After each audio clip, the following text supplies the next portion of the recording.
Hi, Easter Bunny. Can we have an egg?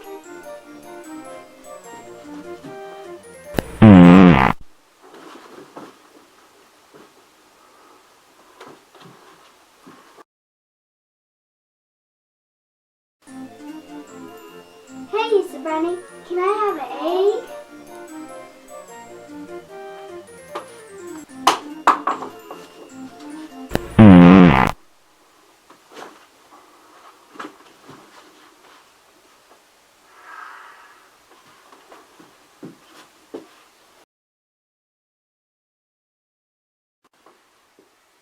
You're not the Easter Bunny, you're the Ether Bunny.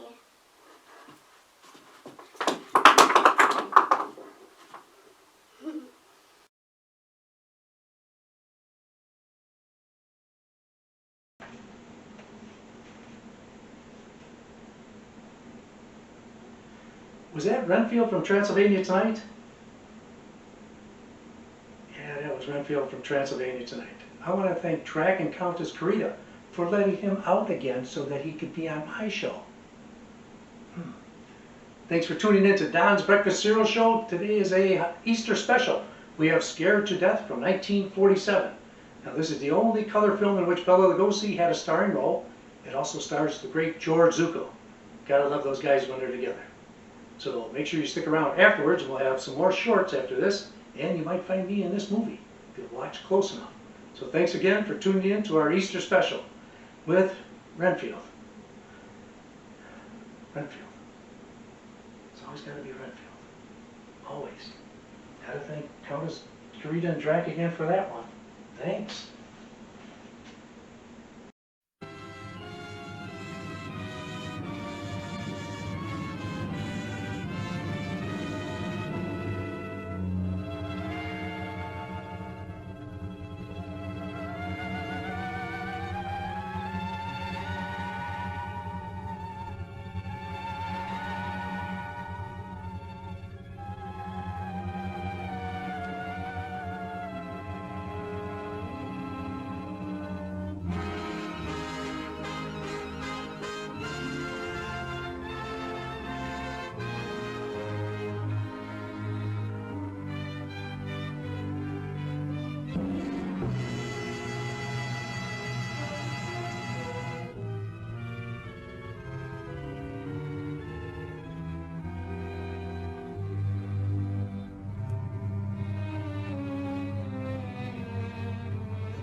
Is this the body? Yes, Doctor. And the police are particularly anxious that the cause of death be determined at the earliest possible moment. It's a pity. She was a very beautiful woman. Yikes. One hates to perform an autopsy on a beautiful woman. But you've no other choice, Doctor. Most unusual. There are no marks of violence on the body. What do they suspect? Poison? Have they any idea? My understanding is, Doctor, that the authorities are entirely at sea as to how she was killed. They know why, but, and they also have the fellow who killed her. But... Yes, that doesn't matter. That's none of our business. Our business is to find out what killed her. And yet, one often wonders, what could have caused the last thought that was cut off by death? Before we get started, does anyone want to get out? Yes, you're here. You found me at last. But you know what you kill me. I warn you. Don't come another step. No, don't, please. Don't. No, I told you I didn't want the bandage. Why, Laura? Why are you so opposed to the bandage? Does it remind you of something, perhaps? What do you mean? Oh, nothing, Laura, nothing. Now, won't you lie down again and let me complete the examination? You're a sick girl, you know, in a highly nervous condition. I want to know what you meant by saying the bandage reminded me of something. If you don't know, how should I? You don't fool me for a minute, Doctor. I know how you feel about me. Do you, Laura? Then I wish you'd tell me, for I don't know. I don't know how I feel about you at all. You're clever, Doctor. But I'm wise to you and that fool of a son of yours. How long have you been married to Ward now? Too long. And why don't you give him his divorce? He's asked you often enough. I'll give him a divorce when I'm good and ready. I see. I'm not afraid of anything he can do, or you, or anyone else. What's that? Your heart's beating like a trip hammer. I must warn you that this high state of nervous tension... What's that noise?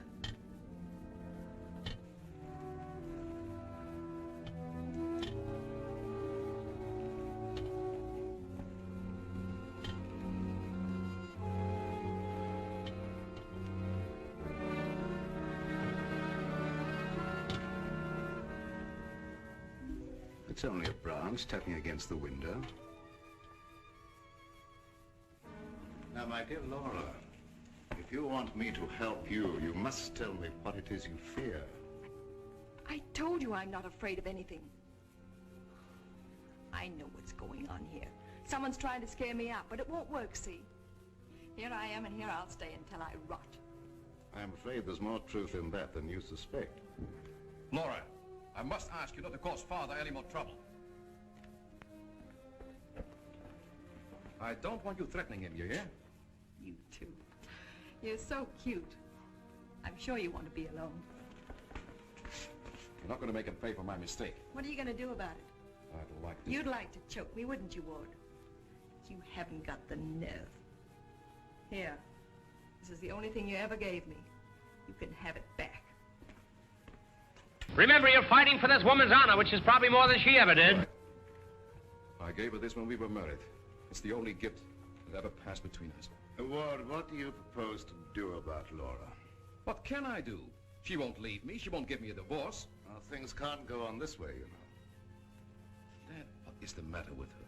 What do you think is wrong? I don't know. She wasn't this way until she began getting those letters from abroad, you remember? Yes, it had something to do with those letters. But you would have thought that when they stopped coming, that... What is it, Elizabeth? There's a patient, Doctor, a Mrs. Williams. Williams? That's the name she gave, and she's decked out like she's going to a horse show. I can't see anyone today. Ask her to make another appointment. Dad, please don't let what has happened interfere with your practice. Very well. Send her in a few minutes. Sure, Doctor. Oh, yeah, that Bill Raymond's waiting. Do you want to see him? Who's he? That private cop who's always hanging around just hoping somebody gets murdered. Oh, yes. He's probably come for his check. Take care of it, will you, Ward? Yes. Elizabeth, Yes. this for you. Gee. Thanks, Mr. Rory. But this belongs to Mrs. Van E, doesn't it? Not anymore. It's all yours. She won't get sore, will she? I don't want to have any trouble with her. You know how she is. I know. We all know Lilibet. And I want to thank you for your patience. Run along now, Lilibet. Yes, Doctor.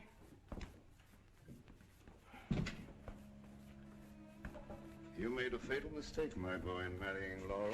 Yes, I know. But you don't suppose I'm going to stand for it forever, do you? No, I don't.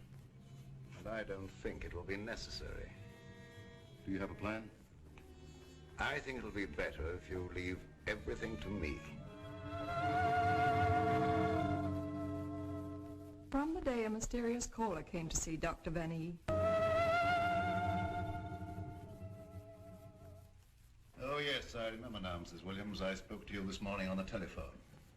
I'm sorry, but I can't tell you any more now than I told you then. Oh, naturally, Doctor. I did not mean to imply that there were any abnormal goings-on here. I assure you that is not, Mrs. Williams, nor will there be. Nevertheless, Doctor, the way you were described to me and the way your place was described to me, I am certain that I am in the right place. May I ask from whom you obtained these descriptions? From a friend, Doctor. A mutual friend. Look, sister, is any of this filtering through that little blue bonnet of yours? friends? Stop tracking your big flat feet after me wherever I go. I've got things to do. Oh, gee, it's wonderful just to see you around, busying yourself, the little housewife. I never knew the cop who didn't love to stand around and watch other people work. Mrs. Williams, it's obvious from your conversation that you've come into possession of certain facts concerning my past. I know of only one person who could have given you that information, and it was my belief, yes, even my hope. That person was dead. I've never been so insulted in my life. Well, it's early yet. If that person were alive, I should not submit to blackmail from you or from anyone else. You show great courage, Doctor, for one in your unusual position. There has been no question of blackmail. I came here seeking your cooperation, which you have refused to give. So, let us call the matter closed. Thank you. Au revoir, Doctor.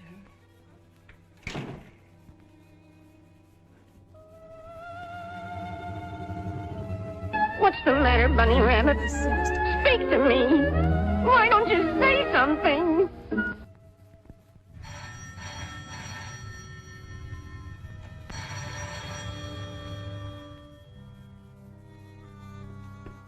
My little guardian of the doorbell. If you had waited another second, Inigo and I should have kicked the door in.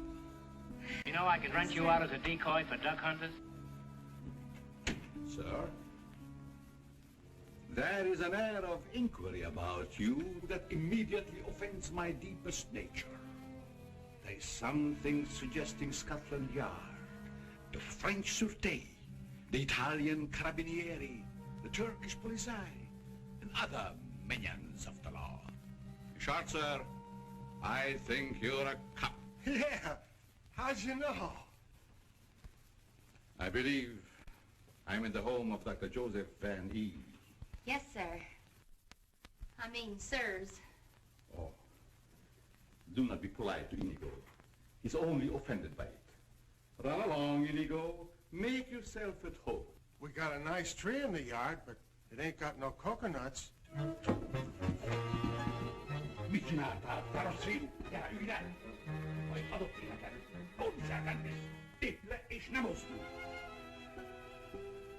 My little friend Inigo is deaf and dumb.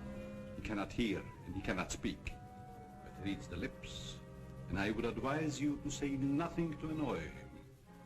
His temper is short, indeed. This, I presume, is Dr. Van E.'s private office. Yes, sir. But I really should announce you.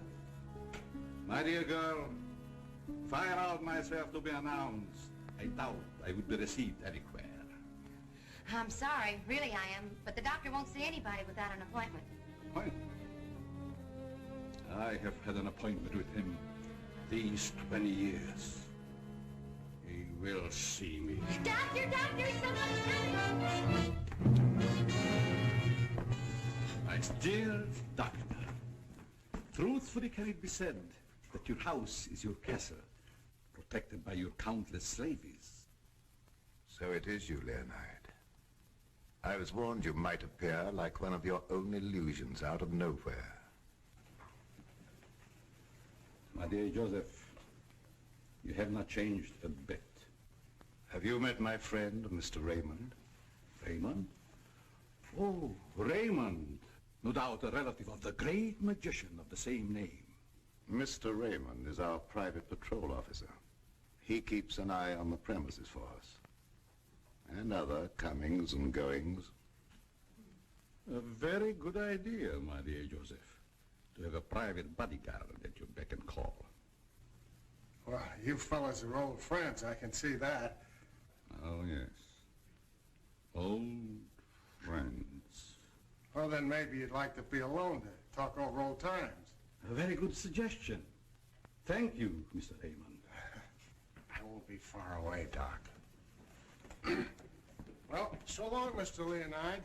Don't pull any more little men out of your hat. Well, Leonard, what brings you to me after all this time? The long arm of coincidence, my dear Joseph. Simply the long arm of coincidence. Aren't you glad to see me again? No, I can't say that I am. You with your foreign background and I, what are we two in common? Always truthful, Cousin Joseph. As when we were young men. You might have said no and saved your career. But you prefer to tell the truth and ruin yourself. What do you want here, Leonard? A few days' hospitality, my dear Joseph. Nothing more. Is that too much for one cousin to ask of another? Remember, we agreed not to think of each other as cousins again, Leonard. Bygones, my dear Joseph. And I'm willing to forget. And I suggest that you do the same. You've grown older, Leonard, but there may be something in what you say. I'm not one to hold a grudge. But don't do anything that will make me regret my action. You have my promise. Now, if you will show me to my room. Oh, I should say, I have a traveling companion from whom I am inseparable. Who? Inigo, a dwarf, one of the little men. He became very much attached to me when he lost his master. If you do not object. What good would that do? How true. Very well. You may have the room next to my daughter-in-law. I know you'll like that. Oh, yes. The lady, who I am told has an utmost horror of having her eyes blindfolded. A phobia of most interesting origin, I dare say. Something to think about. That night, my husband questioned Leonard about my past.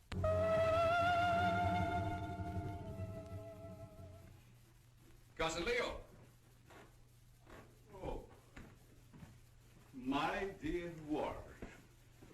How flattering that you remember me. Well, how could I ever forget you? What are you doing here? A chance visitor, my boy. I wanted to see the old homestead again. You've seen Father? Yes, and he received me with open arms, in a manner of speaking.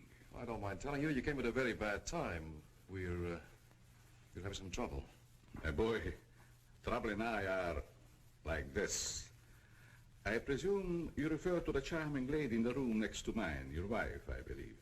Yes, Laura. I have met her, but I'm looking forward to the pleasure. I'd like to talk to you for a moment. All right. Perhaps you can help us. By doing what, my boy? You've been everywhere. You were caught in Europe during the war. I'd like to show you something. You may be just the person I'm looking for. If I can be of any service. Did you ever hear of a dance team called Renee and Lorette? I don't think so, my boy. And then again... There must have been such a team. Look.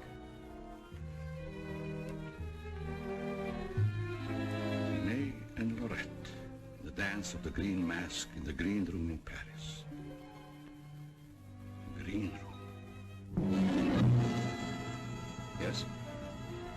Oh, the face of the man does seem slightly familiar.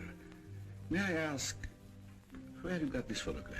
The maid, Lilibet, found it in Laura's room and turned it over to me. Oh, well, my boy, I'm afraid I can't help you. I played the green room on several occasions, but never with these people. In fact, I don't seem to remember them at all. And I appeared in many clubs during the occupation. I'm sure the girl behind the green mask in this picture is Laura. How can you be sure? Who can ever be sure what's behind the mask? If the people in this photograph could suddenly come to life. I'd like to know who the man is. It can be anyone, my friend. Anyone. In this makeup, it might be even I. I wish you wouldn't joke about it. This is very serious. Of course. But let us say you found out who the man in the photograph is. What then? I have an idea that if the man in this picture were to show up, I'd find out I wasn't married to Laura at all. Think over what I've asked you. It'll be to your advantage. Certainly, my boy. I will give it every consideration. And perhaps something will occur. Who knows? Don't you want to leave the photograph with me for my further study? It might be the very incentive that my memory needs. No, thanks. I'll keep it. As you wish.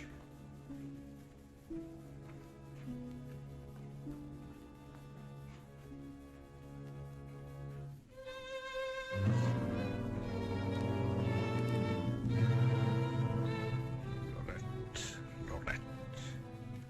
I'll make a bet the man in green will get you yet.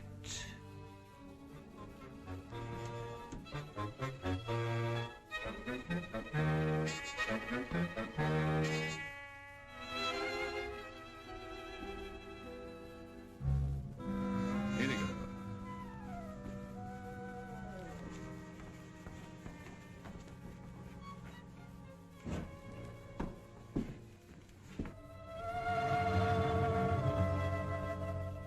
A gruesome surprise was in store for me the following morning.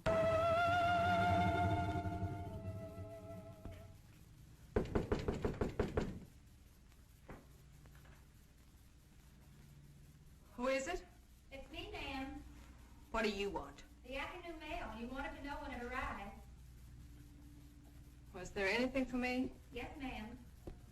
Put it under the door. I can't. It's a package.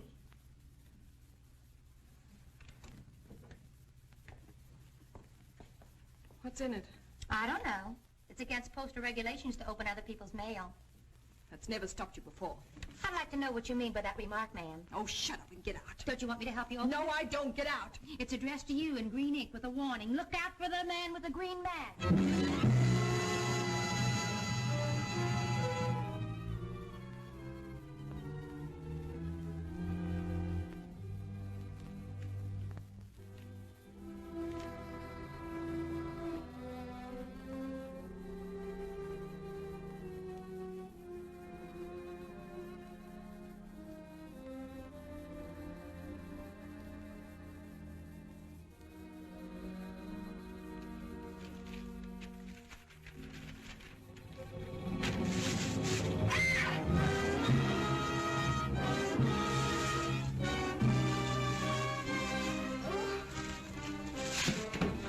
To the rescue, ma'am. Who done it? Which way did he go? Get out.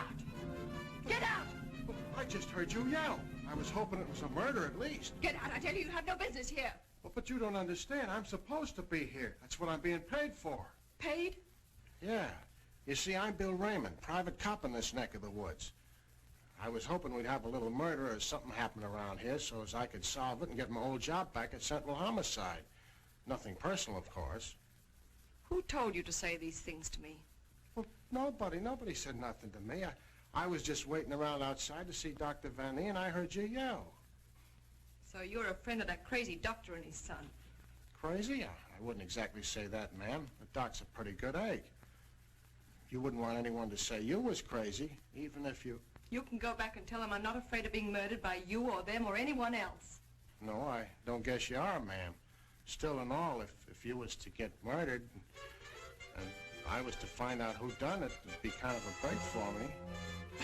Va-t'en, fils de cochon.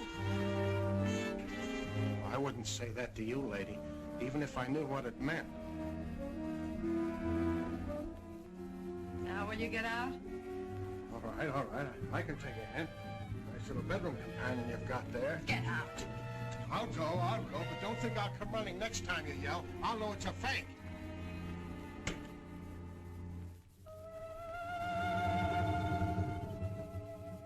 I became afraid and my mind started to crack.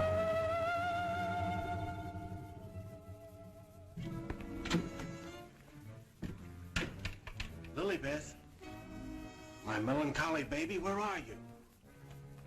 Where'd you get that box? I don't know what you're talking about. You lying little snoop going through my things. What'd you do with the picture? Where is it? I didn't see it. That's the last time you put your hands on me. I'll give you one more chance and then I told you I don't know where the picture is and I don't know what you're talking about. Been you all the time going through my things, opening my mail, rapping on my door at night. Now you're blaming me. I've never touched anything of yours. You've got my robe on now. Where'd you get that? I was just trying it on. Mr. Ward gave it to me. He said you didn't want it anymore. I'll tell you when there's something I don't want. Oh, shut up. It's only a dummy. A dummy? Where'd you get that thing? I suppose you're going to tell me you don't know anything about that either. Oh, I bet it was in the box. In the box I brought up for you, that's what. There were no stamps on it. How did it get in the mail? I don't know. The doorbell rang, and I thought it was the mailman. I opened the door, and it was sitting there on the stoop. You're lying. No, I'm not. I don't mind telling a lie now and then, but I'm not lying now, honest. You're trying to scare me out. I'm not leaving. No, but I am. You come here. You and Mr. Ward are pretty thick, aren't you? Thick? Yes, thick like your head. He's fallen in love with someone else. Who's she? I don't know. It's not me. I know it isn't you. I know all the signs. He's fallen in love with some simple-faced man. There's always a way to get even with them. I've got to find that picture. Otherwise they won't know what he looks like. I've got to send it to the police. He won't dare touch me. Who do you mean, the man in the picture? Have you seen him? Maybe I have, and maybe I haven't. Maybe I saw him go behind the thicket, or through the wall, or under the house. He's here in the house? Yes. I let him in. I let him in. He was waiting outside to get you, Miss Laval. Miss Laval. There's nothing safe from your prying eyes, is there? You think you know everything, don't you? I know why you're afraid, and I know what you've done. No, I'm not so thick. I'm not as thick as you think I am, Miss Laval. That head's supposed to be you, kind of a calling card. I'll remind you that... Why, you...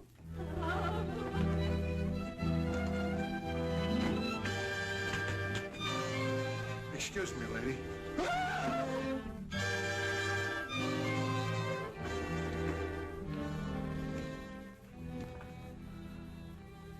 Oh, I'm afraid. I'm afraid. Where are you hiding?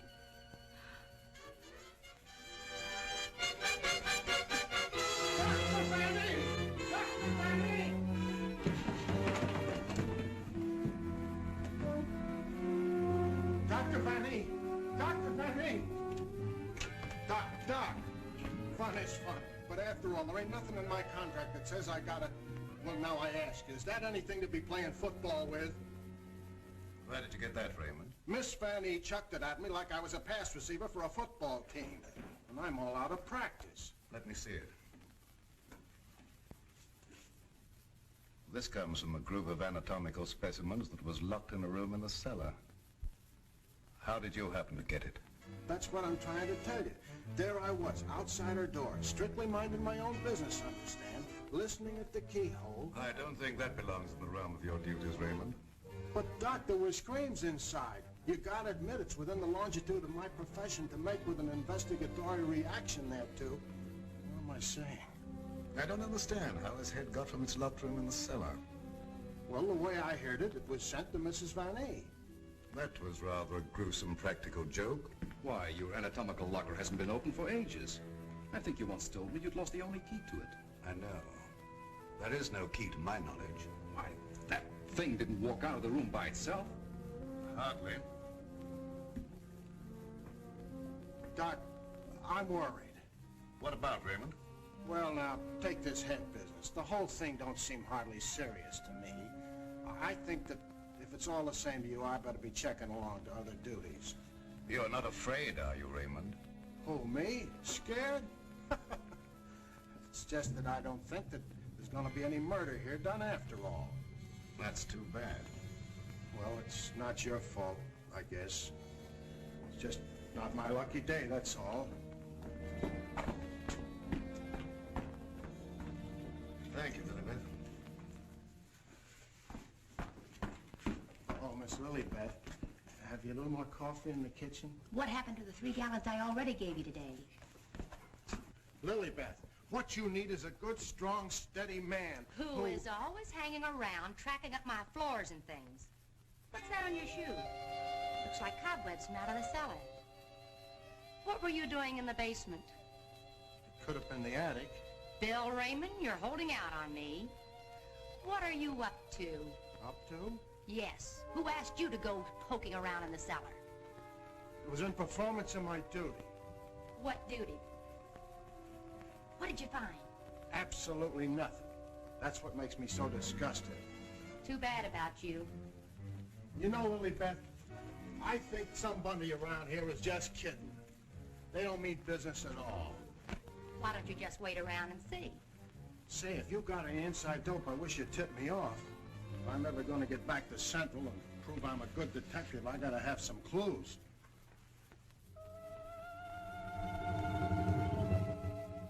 Yes, I was scared. Scared of my life.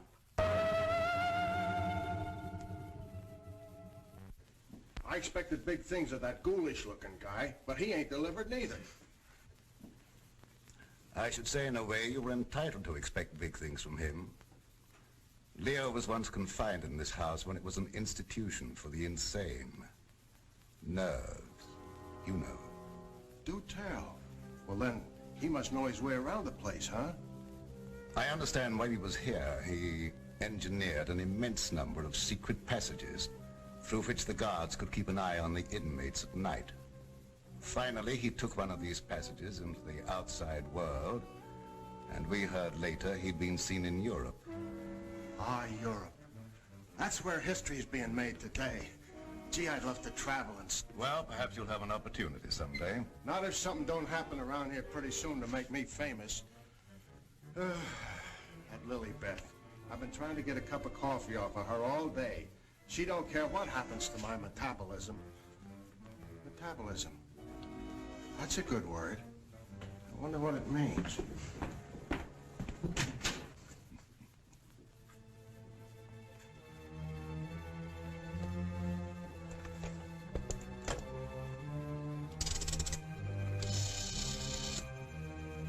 Operator, I want the police right away.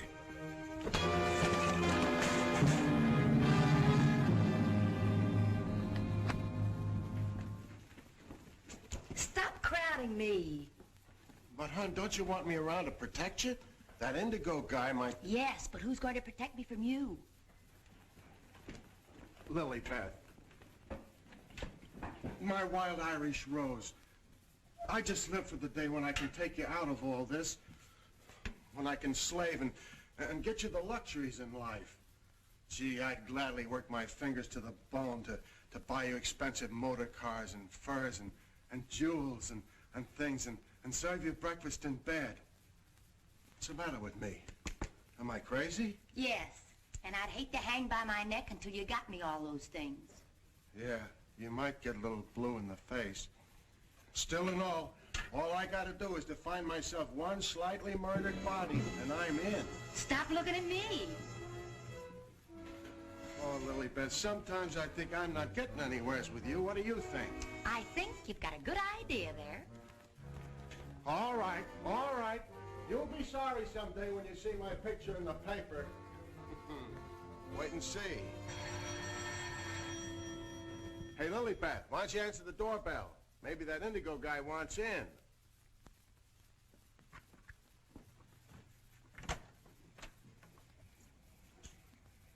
The doctor ain't home. You'll have to call some other time. Don't be silly. Don't say I didn't tell you. Close the door on your way out. Hey, wait a minute. Well, if it isn't Bull Raymond. Shh, Terry. You trying to ruin me? Ruin him. Come here, Bull. Meet Miss Cornell. How do you do, I'm sure. Likewise. How do you happen to be out with him? Cute, darling, don't you think? Flat at both ends, head and feet. You've heard me speak of him. Bull Raymond. Bill Raymond, if you please. Mr. Terry Lee, you so-called reporter. How do you happen to be out with a dish like this? Jane Cornell. Good for dull days in a man's life. Mr. Raymond. Oh, yeah, I remember. Terry told me about the time you shot up the dressmaker's dummy. Huh? Yeah, he said you closed in on what you thought was the murderer, but it turned out to be the dressmaker's dummy, and you shot it full of holes while the real murderer got away. My pal. So this is where you've been hiding after they kicked you out for that fiasco, huh, Bull? Bill, I mean? What are you doing here? Can't a man rehabilitate himself in peace? Here I come, looking for an honest crime around here so I can solve it and get myself back to Central. And you come along and... Where's the body, Bull? Bill? There ain't no body. That's the trouble. No, let's keep it friendly. Friendly? What do you mean? Let's have it. Who killed who and why? Are you kidding? Did somebody get knocked off around here? Look, I don't like to be kidded either. Where is it hidden, Sherlock? Oh, Terry, you've been on the police beat so long that... Now listen, Bill, you know me well enough to know I wouldn't come out here just for the ride. Not when I could be, It just so happens there was a call to the police. Came from out here. And I happened to be there when it came through. Miss Cornell happens to be the operator. So she tipped me off. Told me the line had gone dead. So I smelled the story, and here I am for an exclusive. You see what I mean? What's in that? Well, that's the doctor's consulting room, but there ain't nobody in there. I've been standing here for quite a spell. Open it up. Let's take a look. That's funny. The lights in here ain't almost never out. In you go. Never do that. I could get killed that way. Is that bad? Oh, so nothing's happened around here, huh? It's busted.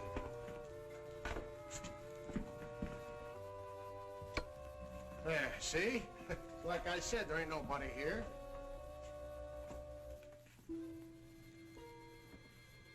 Hey, cut it out, will you? You're making me dizzy. Well, sure, somebody stumbled over it and pulled it out of the wall. Could happen anywhere.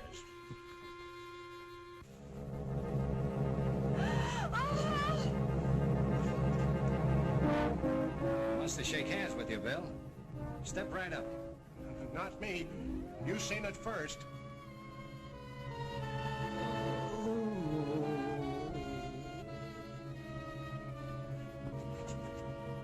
Doc! Raymond, did you try and kill me? Oh, why, Doc, why should I do that? You ain't paid me for last month yet. How long you been here? Now, let me see. I was going to make a telephone call when... Somebody conked your hand, Doctor? Then ripped the telephone wire out? Yes, I imagine that is about what happened. Who are these people? Well, they're all right, Doc. This is Terry Lee and Miss Cornell from the Times. We don't want any reporters here. Nothing's happened. Look, Doctor, nobody ever wants reporters, but then something happens and there they are. But nothing has happened. I fell and hurt my head. Oh, I see. Then you got up again, put yourself on the table, and got all nice and pretty in that shroud there.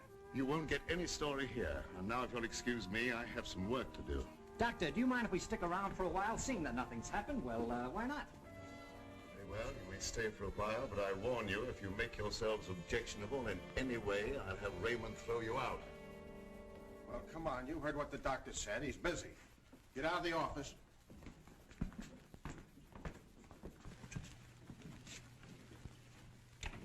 Probably a pretty nice guy, caught in a tough spot. That's the way I see it. You wouldn't want me to tell him you got kicked out of homicide, would you, Bill, old boy? Oh, Terry, you're my pal. You know that, don't you? Would I kick you out? You would if you could, Bill. Now, why can't we have a little talk, quiet like? Well, if you just follow me in the parlor over here. Oh, me too, darling, me too. Darling knows everything about everyone, and that's how I learned. Did that? I just sit at his feet and listen. Yeah? Baby, I'm gonna miss you an awful lot when I grow tired of you. Now remember, you're just going to listen. Well, of course, darling. What else do I do when I'm with you? Sit down. Now, as I remember it, there was a singer at the Click Club who called herself Flora Laval. Didn't she marry young Ward Vanny a couple of years ago?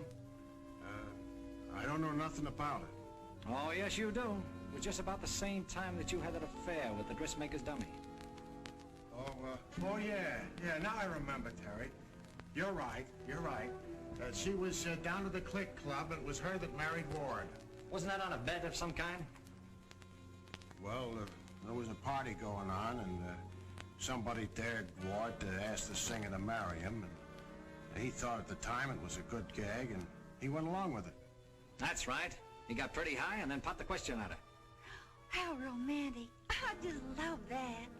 Hush, dear. L-I-S-T-E-N. Oh. Well, that's how it happened anyway. Ward woke up the next morning and found himself married solid. He'd asked her, and she'd snapped him up. Oh, and they lived snappily ever after. I don't care. I think it was sweet. Darling, couldn't I get you high sometime? Sweetheart, have you ever heard the old saying about little girls? What's that? Little girls should be seen and not heard. Now go on, powder your nose. I think I'll be shoving along, too. Now, wait a minute. We're just getting started. We were talking about a singer who called herself Laura Laval. Pushed away into this house for good reasons of her own. Gentlemen, I beg your pardon. I must tell you frankly, I have been eavesdropping. Professor Leonard, this is a reunion. My boy, you must forgive me. You seem to remember me, but I do not recollect you. When was it? What was it? Oh, Professor, it was a long time ago, and I was a kid up in the balcony in Albany. Yes? When you brought down the house with great feats of legerdemain. Oh. You remember, Professor? That was the night that the box office receipts disappeared, just like magic. Part of the act, my boy. Just a part of the act. It's a pleasure to meet one of my youthful admirers. Terry Lee of the Central City Times. Oh, the press? Well, it's nice to have known you. Wait a minute, Professor. What's your hurry? Are you afraid I might bring up the subject of those certain unfortunate recent connections of yours? Shut in the dark, my boy, I'm sure. And I will ignore it. Of course. And this young lady, no doubt a companion of yours. Jane Cornell, my fiancée. Delighted. Likewise, I'm sure. Delightful. And I would suggest to take very good care of her. Mr. Lee. Oh, I haven't had a chance to talk to him yet, Mrs. Van Eve. Never mind, I'll tell him myself. Darling, I met her upstairs and I told her all about you and that you know everything about everyone. Thank you very much, dear. Welcome to your living room, Mrs. Van E. Thank you, but it isn't my living room. I understand you're not unaware of my position in this house. Well, maybe you can tell us about it. I'm being kept a prisoner here against my will. I'm alone and friendless. I'm sorry. Why haven't you called the police? They've done nothing but to call for the police. They have kept me penniless so that I can't leave. I understand. They're trying to destroy my mind, Mr. Lee. By innuendo and indirection, they're trying to make me believe I've done something dreadful in the past. That I'm to be the victim of some horrible vengeance. You know best about that. I'm innocent, Mr. Lee. I've done nothing. Now, this doctor's brought some stranger here with these tricks and illusions to further make me believe... You mean the professor and his little, Yes. You must help me, Mr. Lee. Laura, it's so good to see you downstairs again after all these days being locked in your room. You know perfectly well why I've remained locked in my room. Ward, this is Mr. Lee of the Times, the gentleman I told you about upstairs. Oh, yes. Look here, Mr. Lee. We don't want any more of that front-page splash stuff, such as I got when I married Laura. Your wife's been telling us that she's being kept here under constant threat. She is out of her mind. See what I mean, Mr. Lee? They don't overlook a single chance to put it in my head that I'm crazy. Perhaps I can explain, Mr. Lee. We don't believe there's anything wrong with Laura now. But we are sure something will happen to her mind if she continues to live under this strain. It's just as I told you. They're behind it. Can't I make that clear to you? They spend all their time trying to terrify me. They write me letters in green ink. They send me dummy heads wrapped in green paper. Anything to frighten me so I can't sleep. I can't think. The only thought in my head is that I'm going to be killed. These are very serious charges, gentlemen. And I might say it'd make a perfect front-page splash. Lee, if you dare print a word about those ravings of my wife... Don't do anything to make me think they aren't ravings, Mr. Van E.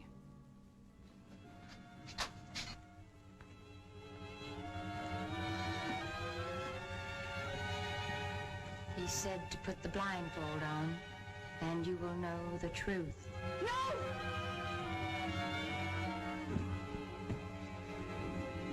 What's wrong with her, Doc? Quiet, Raymond.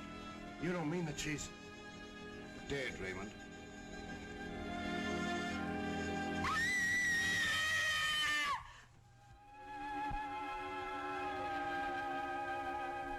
Then I knew that he was here.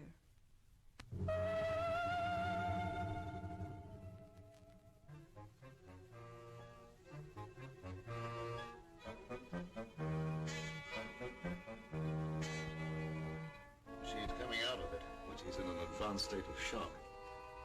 May be necessary to administer a sedative. That's intended to shut her up. I'd like to hear her do some more talking, Doctor. If her mind is allowed to dwell upon what's happened, that may be the breaking point. Well, you've got all the answers. Look here, Lee, I don't like your tone. If you have any insinuations to make them to me. Okay, I will. Suppose you and I talk this over downstairs. I don't recognize your right to question me. However, if it'll make you leave father alone.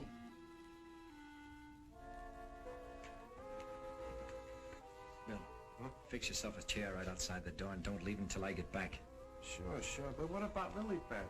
Don't she rate nothing around here?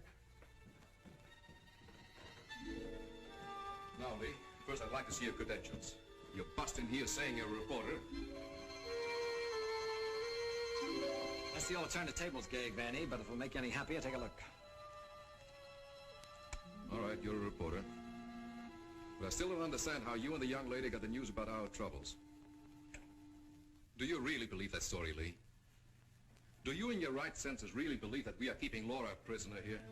That's what the lady says. She said that... Nonsense. Nothing would please me more than if she got out. Look, I don't get any of this stuff, Vanny, but there's a tricky deal going on around here, and I intend to sit in on it. Too bad I can't flash the city desk to make ready for a front-page replay.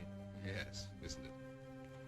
Either your wife is the victim of a well-plotted program of persecution calculated to drive her insane, or she's the witch you say she is. You're the fellow with the nose for news. What does it tell you? It tells me that right now I'd like to know where your disappearing relative is.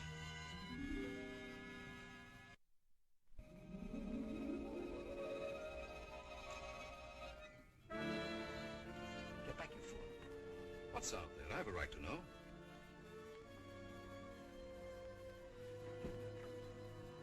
Don't see anything. What was it? It isn't possible. It isn't possible, of course. What do you see out there, Lee? I've had enough of this. Come on. Are you nervous, Miss Cornell? Oh, no. I think it's very exciting. Well, Professor, I thought I just saw you outside, baying at the moon. You disturbed her sleep. Where have you been? How about you start acting normally for a change? You're bringing suspicion upon all of us. I, my boy? What have I done? Suppose you tell us. Has no one arranged to silence you yet, Mr. Lee? What a pity. I don't silence very easy, Professor, and it'd take a lot more than what you've done to her. Do you suggest that I had a hand in that poor girl's unfortunate demise? Why don't you behave yourself, Professor? Mr. Van E here has the right idea. You're just gumming up the works. I did my humble best. Who are you working for? What do you expect to get out of it? I'm discharging a debt, Mr. Lee. A debt contracted many years ago. Now, are you any wiser than you were a moment ago? No, but I'm beginning to get a general idea. By the way, how's that little girl of yours? I hope fervently that nothing happened to her. She would look so beautiful lying here. Look, Professor, I may not have been very smart in bringing Miss Cornell here, but if I thought you had any plan to do that... Why do you persist in making me the villain, Mr. Lee? Hey, what's all that racket? No, we will let you be the witness, Mr. Lee. I am here. The sounds came from upstairs, right? Are you really the last of the dodos? Reliable. Now what do you rehearse? In there, Terry. In there. It's murder.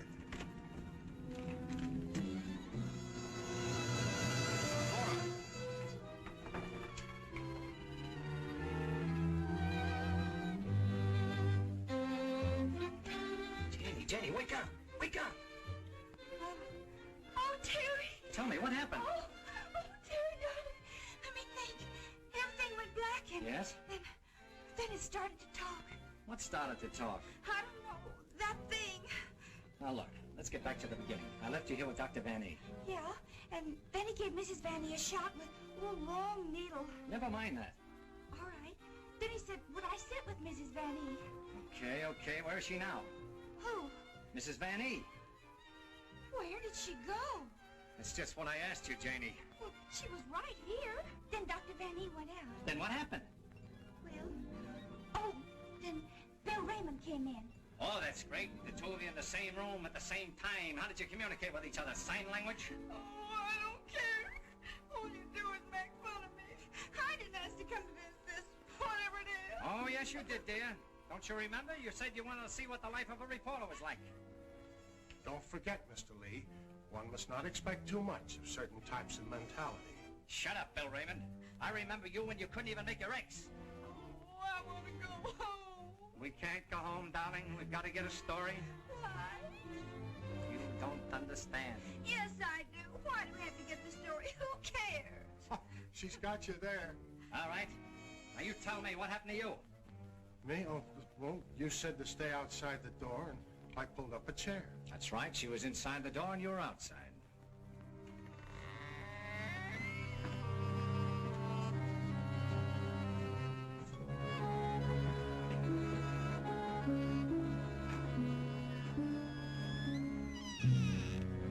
Then come that odor of heavenly perfume. That wasn't Lilibet. It was sweet and penetrating, like an ancient drug. And I felt kind of sleepy-like. Oh, so sleepy.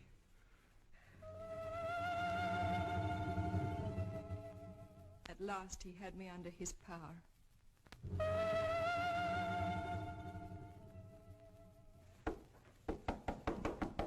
There must be a button or a gadget of some kind around here. 2 o'clock, almost deadline for the 9 o'clock final. Oh, Terry, what makes you think there's anything behind them walls? I've got a sneaking suspicion that the professor uses them for a disappearing act. I wish Lilibet was here. Make me a cup of coffee. Well, she's right over in the doctor's office. Why don't you ask her? Poor Lilibet. I kind of hinted that all I needed was a murdered body, but I didn't think she'd take it personal. Will you stay with those walls? I've been around them 3 times, Terry. Thing I can't understand, if the professor was down here when the trouble was going on upstairs, he just had to be 2 different guys in order to have a hand in it. Oh, Terry, let's figure it out in the morning, huh? What's that?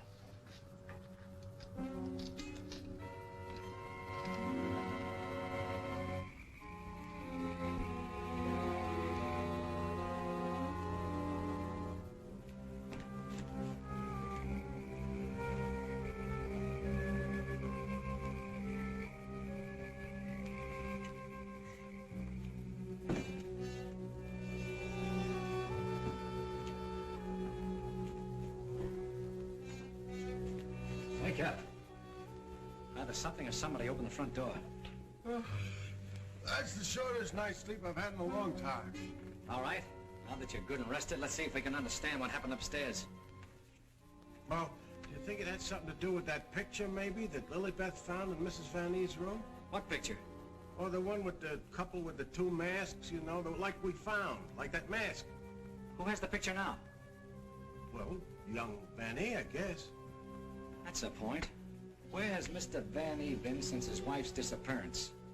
Well, him and his old man are sleeping. I guess they got some sense. No. I've already checked that, and they haven't slept in their beds tonight. Wake up! I refuse to answer on the grounds that my tend to incriminate or degrade me. My unconscious mind. Now look, Bill, please stay awake for a while. Now look, tell me, what happened when you smelled that sweet odor in the hall upstairs? No, it smelled lovely. Lovely, that's all I can remember. And Dr. Van E had already left Laura's room, is that right? Yeah, he'd gone out, and he said goodnight, and he had given her some sedative or something that he said would take care of her till morning, and then he went down the hall to his own room. And then you fell asleep? Yeah, no, I just kind of dozed off a little. Like this. Here's your coffee, sir. Terry, that's a dirty trick. Stay on the other side of that window. What for? Take a look. I'm looking. What do you see?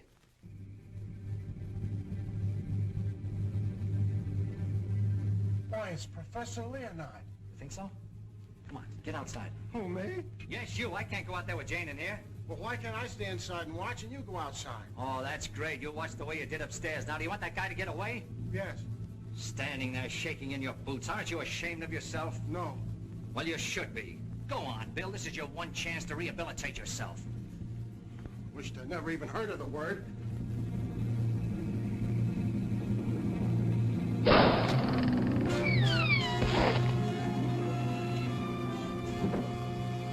Have your gun ready. What good is a gun against what's going on around here? Lilibet! Gee, this ain't natural. Who are you talking to? The woman I loved. Poor little angel. Try and speak to me. She can't hear you.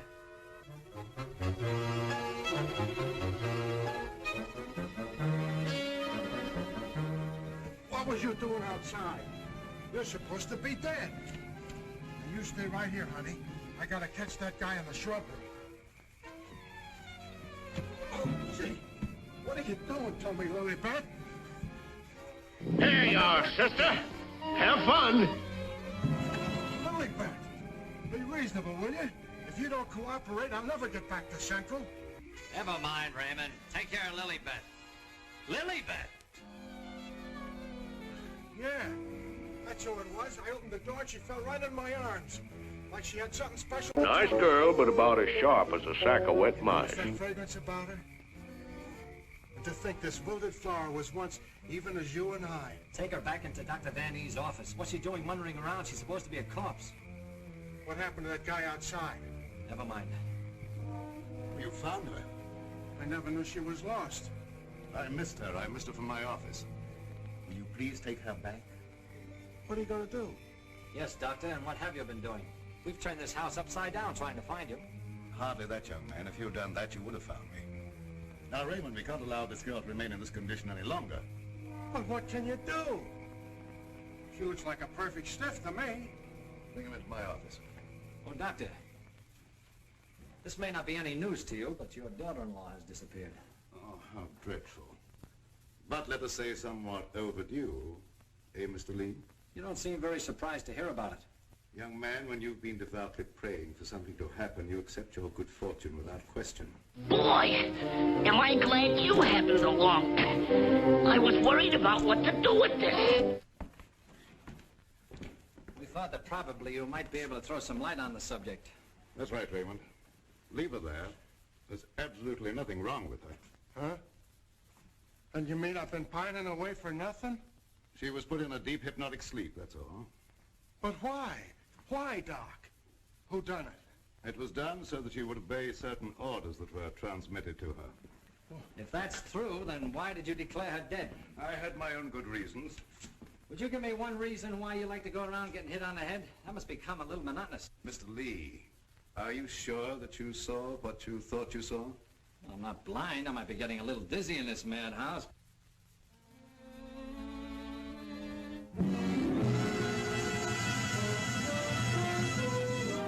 Uh-oh, he wants to play some more.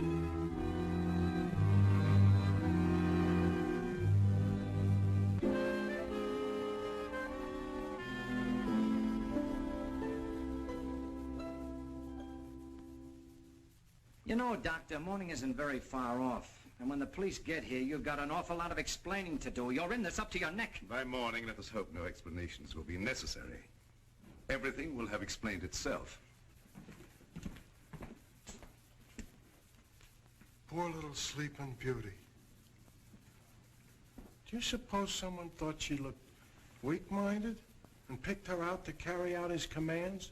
That's not always the case, Raymond. If Lee and I were here, we could settle this case very quickly. Gentlemen, it is my peculiar misfortune to always be in a position where I may eavesdrop. How can I be of service, Cousin Joseph?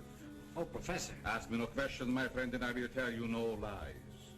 Leonard, you could undo certain mischief that has been done this girl. I know you can help if you will.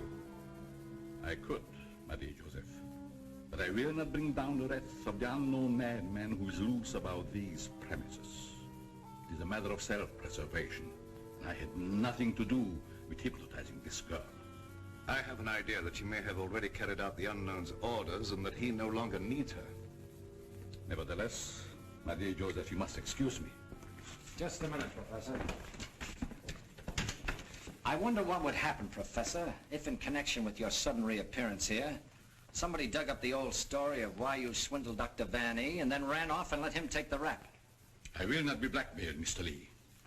And I observe again that you're a young man who knows too much for his own good. And I would also like to know where you obtained all this information.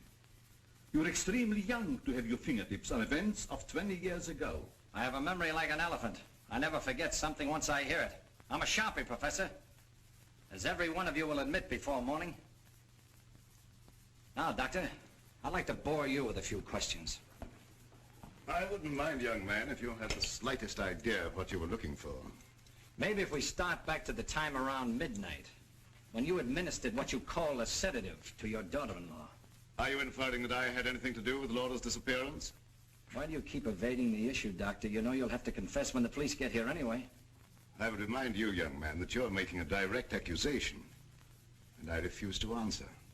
Look, I want the facts and I want them now. Let's cut out the mulberry bush routine. Listen, Bill, you're supposed to be a cop and you want to get back to homicide. Help me make the doctor loosen up. He knows a lot more than he's telling. Well, sure, I'll help Terry, but first let's get Lilybeth out of this. Maybe she can tell us something. Yes, Mr. Lee, it seems to me that you're not too anxious to have Lilybeth restored to consciousness.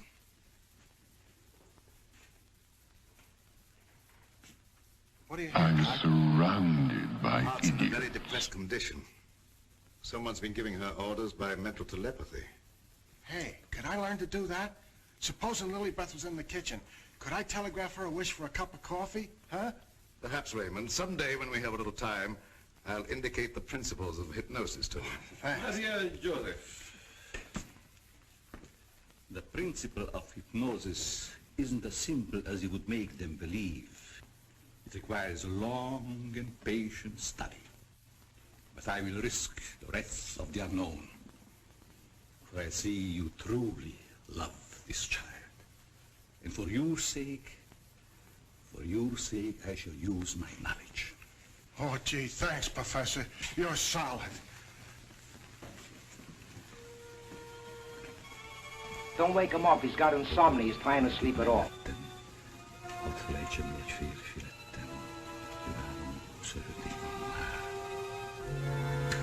Wake up.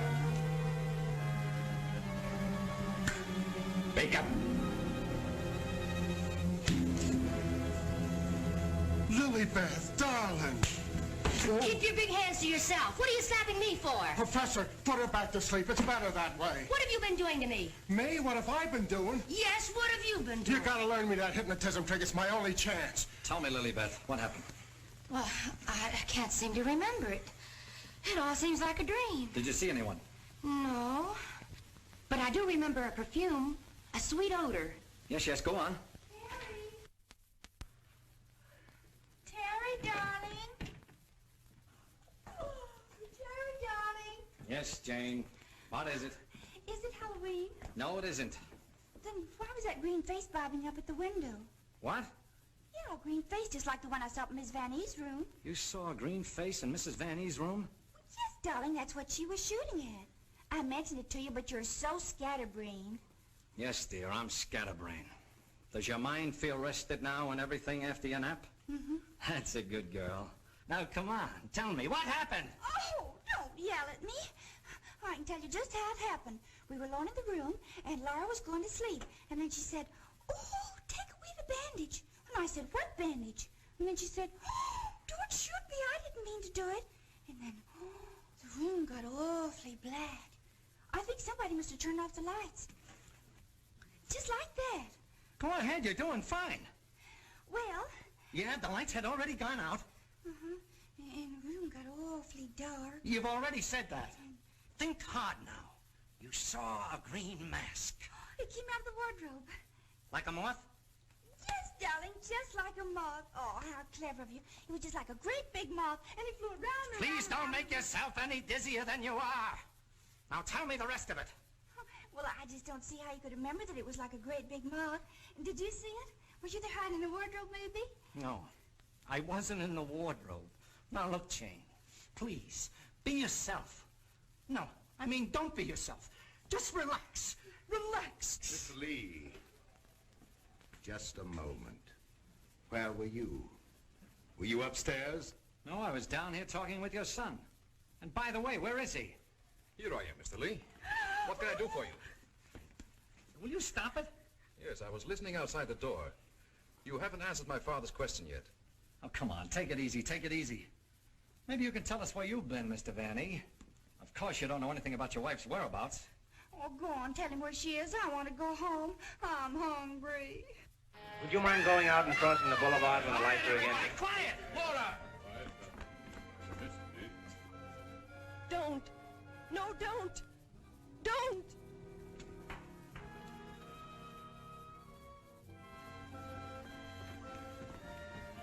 Laura! She's under a hypnotic spell. Ladies and gentlemen, it has been an exciting night, and you all are deserving of some explanation and relaxation for the strange goings-on. The guy who's doing the talking is behind the wall somewheres. Now you're getting smart, Sherlock.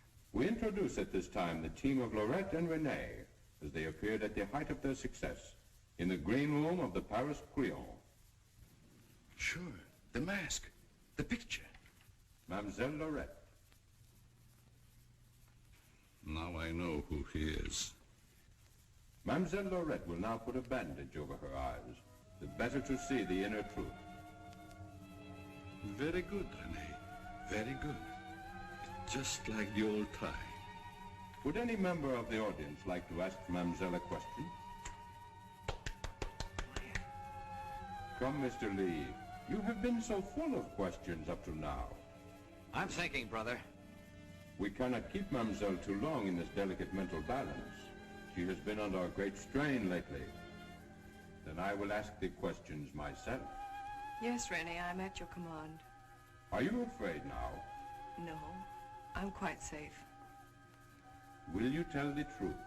Yes. They came to me and said your partner, he of the magic feats and rare impersonations, is a spy. But we can't prove it. We will give you 1,000,000 francs if you, Lorette, bring us that proof. Now we shall know. You gave them the proof they wanted? Yes. They took him away to be killed? Yes. What was he to you, this man you betrayed? This man you sold to the enemy for money? He was my husband. When they told you he was to be executed, you sent this man a gift for his last moment before the firing squad. What was it? It was a green scarf for his eyes. Like the one you're wearing now? Yes. Why did you send it? It was my scarf. I wanted him to know I had betrayed him because I hated him. He was good and kind, but I hated him for the power he had over me. I see. That is your only defense. You hated. You thought they shot him. You escaped to America. You thought you were safe. Then you found out he was alive and wanted revenge. Thank you, Mademoiselle Lorette. You may remove the bandage now. What do you see on the cloth, Mademoiselle? There's a hole in it. Yes. What else, Lorette? What else? There's blood on it. There's blood. I have come back. I am here. And I will have my revenge. No! No, don't touch me! Outside, under the window, you know where.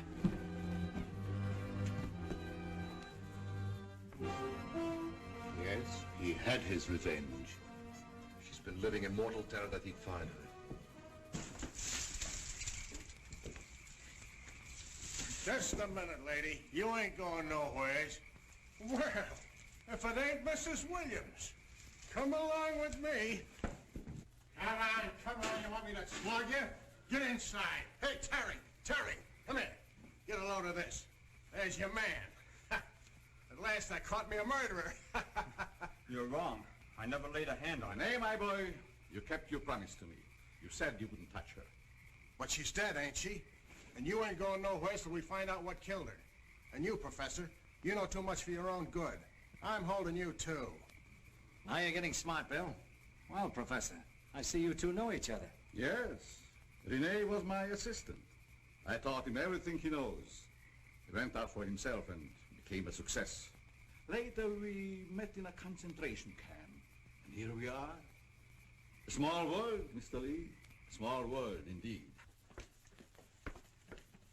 Terry, isn't this the place where you get the marriage licenses? No, dear, this is the morgue, the morgue. Oh, darling, you say the cutest things. The mark! Oh! Now, never mind, dear, you just stay right here. Nobody will get you. Oh, but...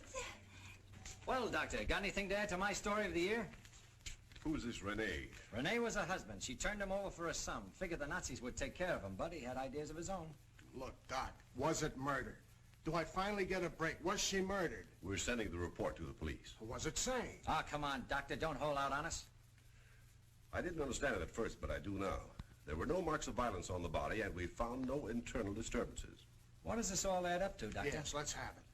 She was literally scared to death. With a little study, you'll go a long ways, and I wish you'd start now.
Excuse me, sir.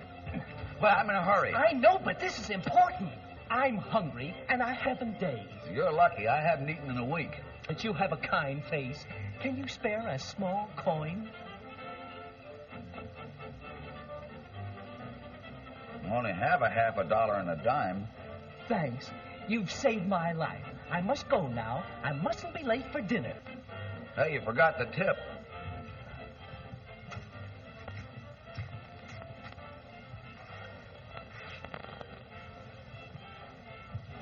Excuse me, I haven't eaten in 8 days. Won't you please see that I get a little... Meet my friend. Excuse me, I haven't eaten 9 days, and I need a little money to go and get...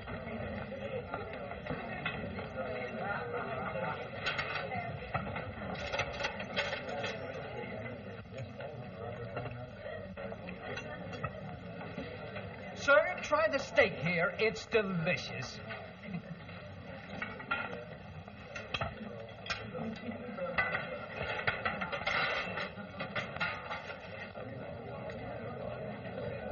May I speak to you, Mr. Spumoni?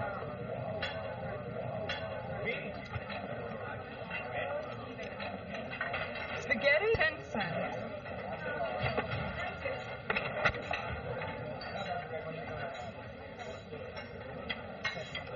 Hector, here is your salary. You are no longer my assistant. Scaram. I warn you, Spumoni. You'll regret this. Go. I'll get even with you if it's the last thing I do. Go! Now what are we going to do for an assistant? Leave that to me. But I will not tolerate...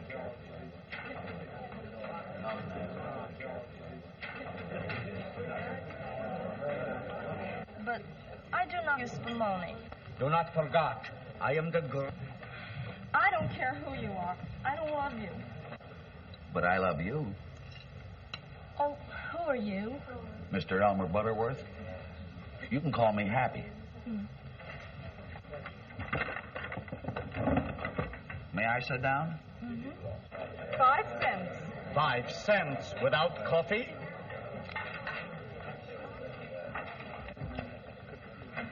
Who is he? Oh, he's Happy Butterworth. He's out of work. He wants to be your new assistant.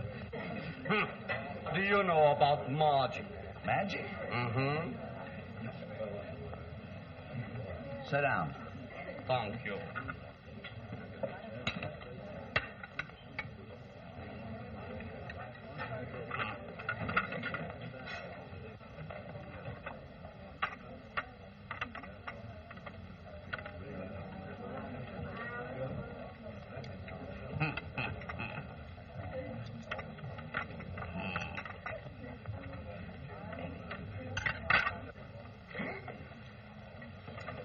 You are my new assistant. Good luck. That's where the peanuts here. Nice match. Show us the canvas. Get them.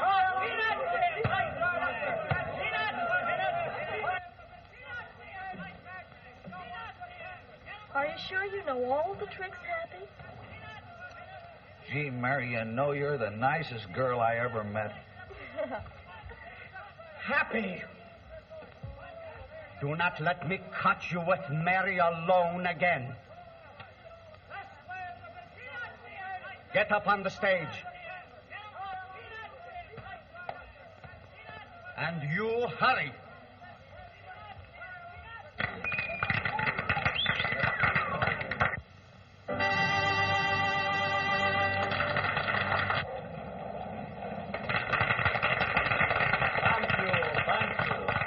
Now, ladies and gentlemen, permit me to introduce my beautiful assistant.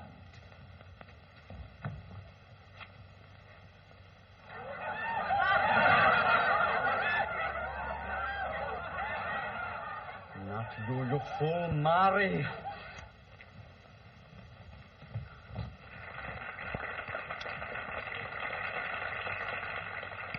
Bring me the barrel.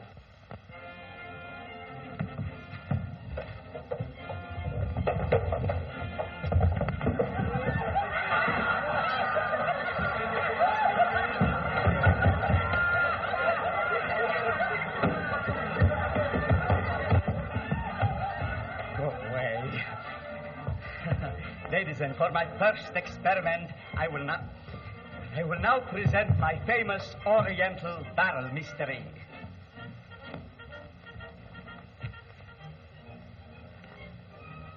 Put me in the barrel.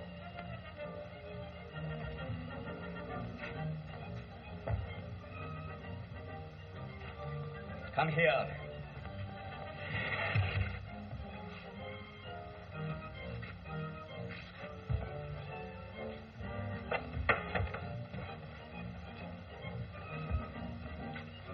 Give me my dagger. Dagger, you fool.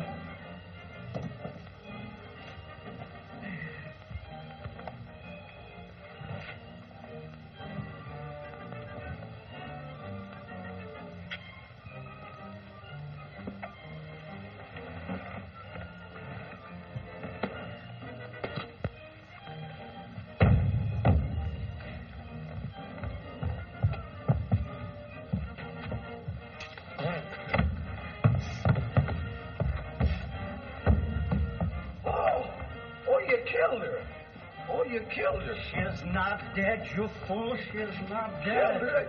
Is there a doctor in the house? I'm a doctor. Right this way, Doc. Will you hurry? Will you hurry?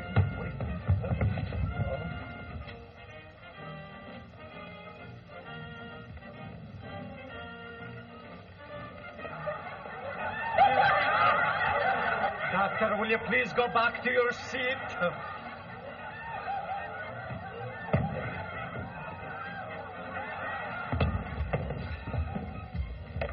Ladies and gentlemen, forward next. If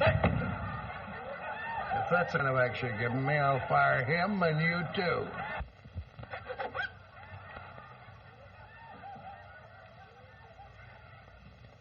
Ladies and gentlemen, for my next experiment, I will hypnotize my beautiful assistant, and her body will float through the air under my personal control.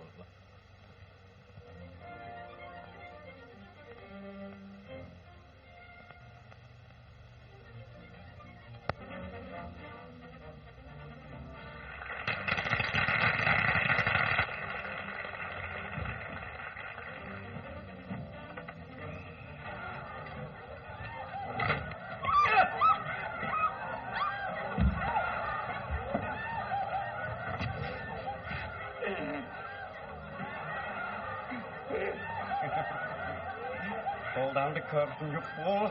Pull down the curtain.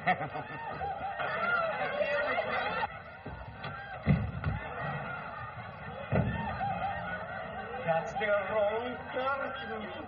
The front one, the front one. Oh!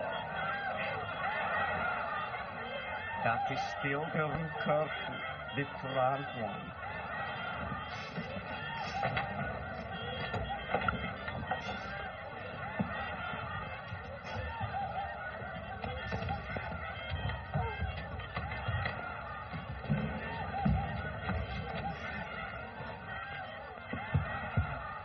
Hey!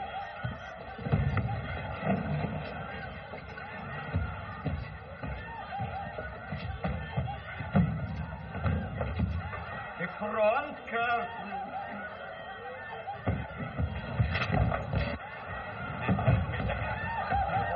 The audience. Help me down, will you?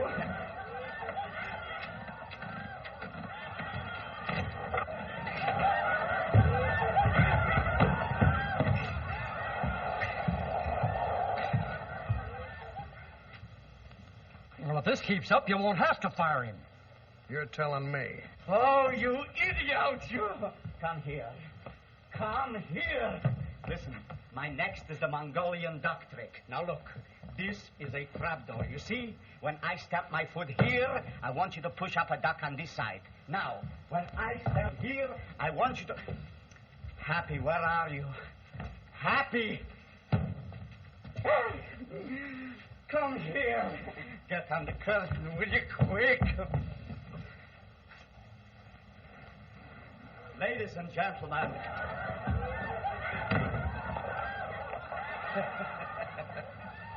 Ladies and gentlemen, I will now present my famous Mongolian duck illusion. As I wave this magic cloth, a living duck will appear in person at my feet.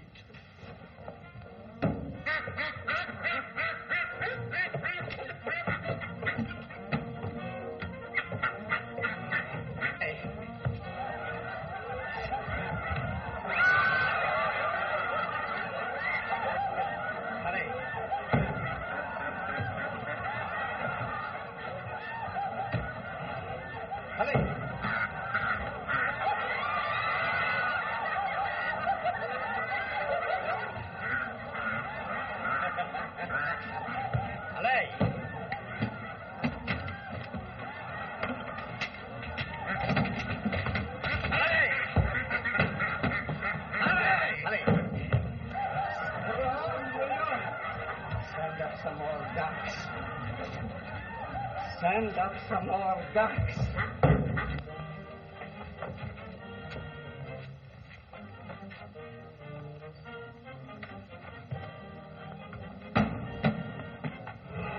Allez.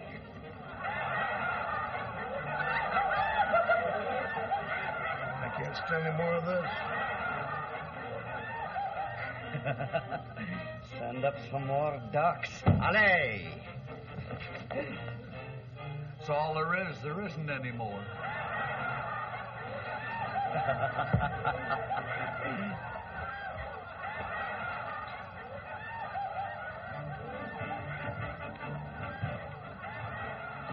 Tell Spumoni to go into the finale. This is terrible. Quick, Happy, put the cabinet out on the stage.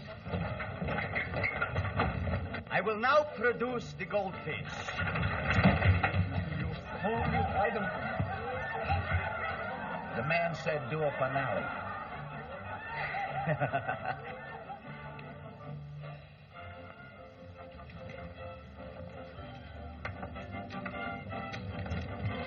Will you get out of here? Take the tank away. Ladies and gentlemen, when I count 3, and when you hear this pistol shot shoot, my beautiful assistant's head, her head only, mind you, will be seen floating around in midair. 1, 2, 3.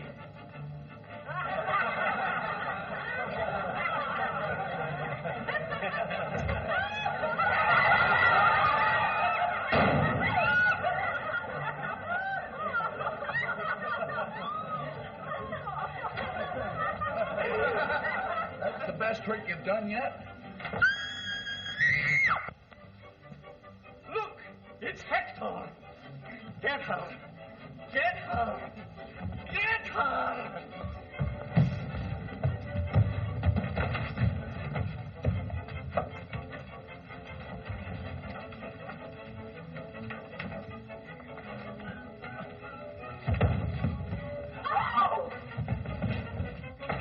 away from me.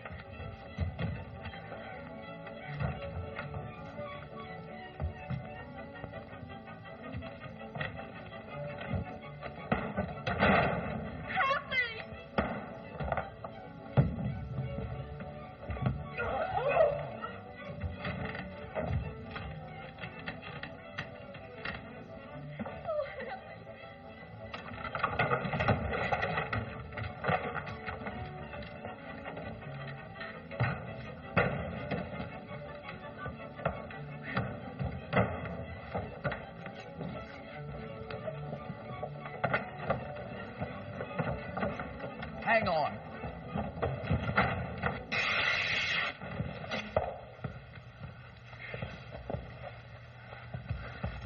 Oh, Happy, darling. You're wonderful.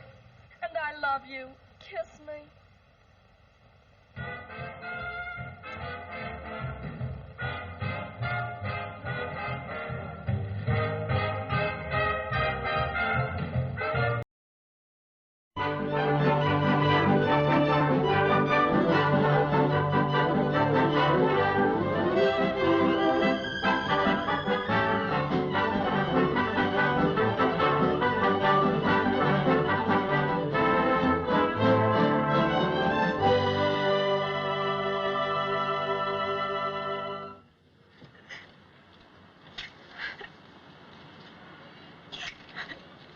Thanks.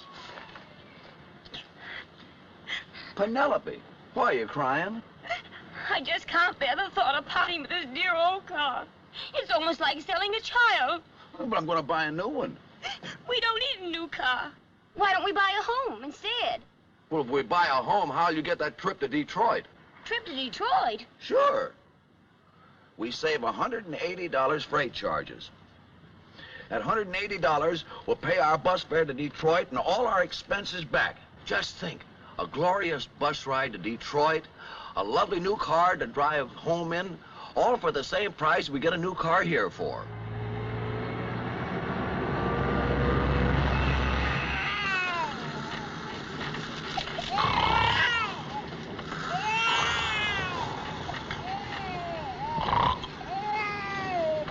Glorious bus trip.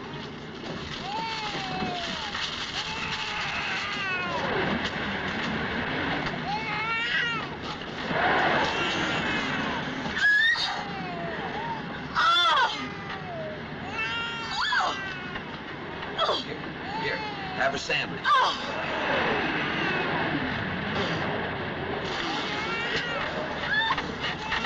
Close that window!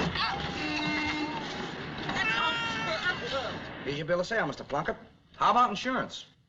Oh, I don't need any. I'm a careful driver. Have it your way. Where's the switch on this? Right on the dash. That's swell. How do you work these newfangled gears?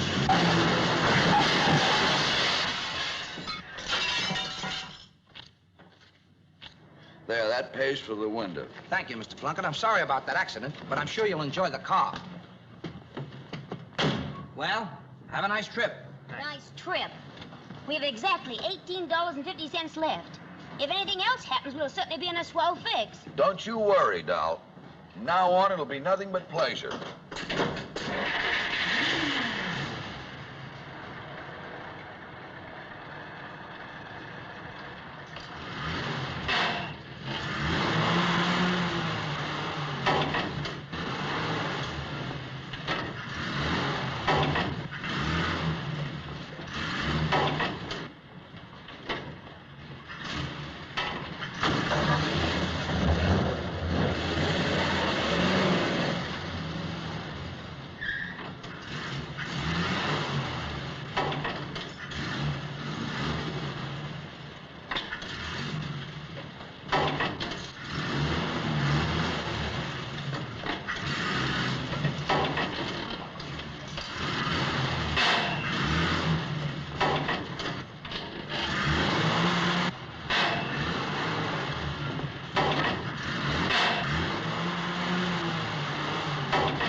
Would it be asking too much of you to tell me just what you're doing?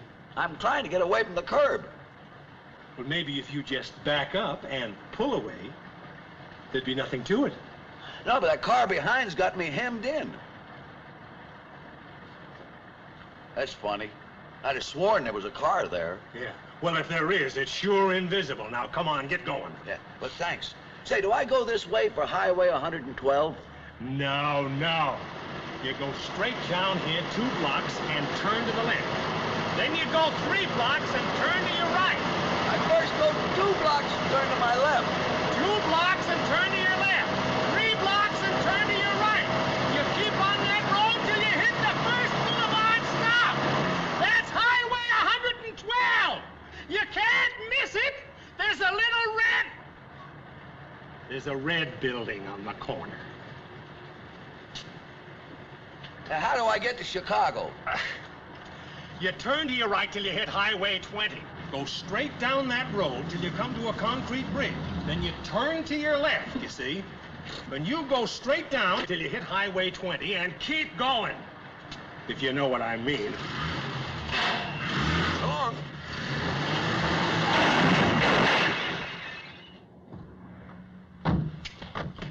What's the matter with you?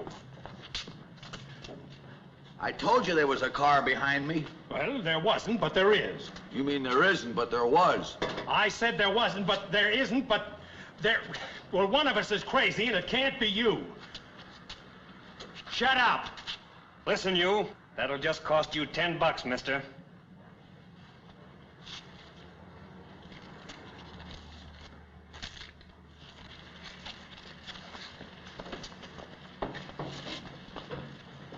You know, officer, a guy like that shouldn't be allowed to drive. He's a menace to society. Why don't you arrest him, huh? Hey! Hey! Bring back my bumper! Hey, you bring back my bumper! He's got my bumper. What'll my wife say? Well, now, that's all right. That's all right. Just don't...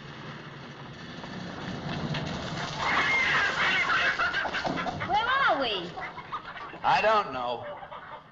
There's an auto court up ahead. Let's get some rest before I pass out. Well, it's only 3 o'clock. I don't care if it's noon. I'm tired. Well, do you think we can afford $1.50 to sleep? Listen, if you think I'm going to spend another night in this coupe with my feet hanging out of the window, you're crazy. Yeah, well, if I spend $1.50 for a cab, I won't have anything left to buy food with. What, and go to sleep without any supper? Do you realize I haven't eaten since 6 o'clock this morning? Oh, all right, doll. I'll see what I can find to eat. Maybe there's a loose egg around. There is.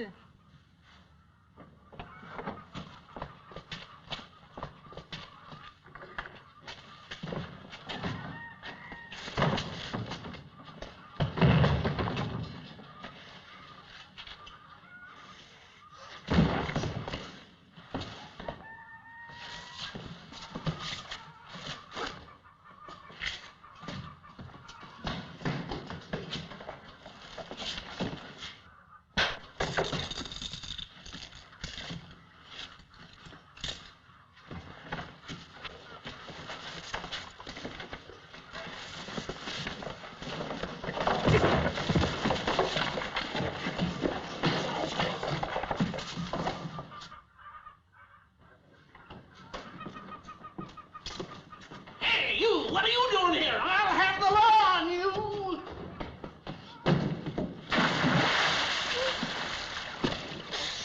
Come back here, you thief! Come back here, you... Oh, boy, does this bed look good to me. How dry I am! How dry I am! If she does that tonight, I'll kill her.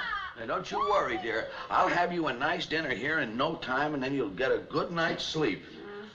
I better go get some milk, then.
just relax, dear.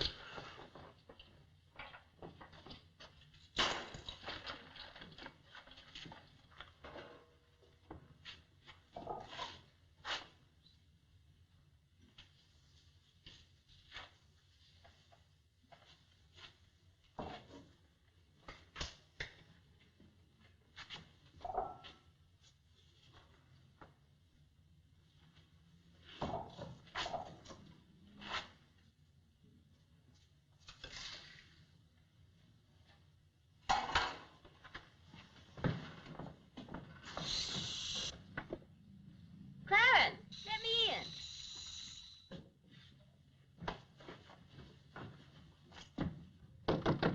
Clarence, open the door.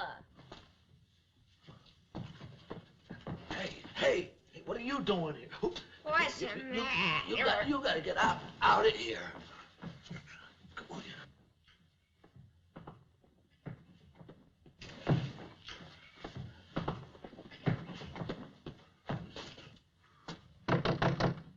Oh, Clarence, let me in.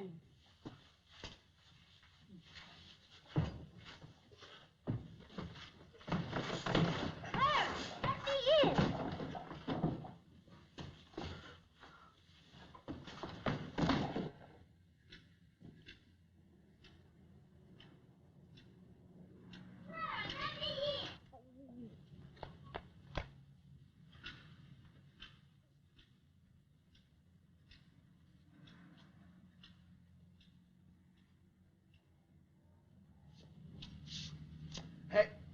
Hey, where do you live?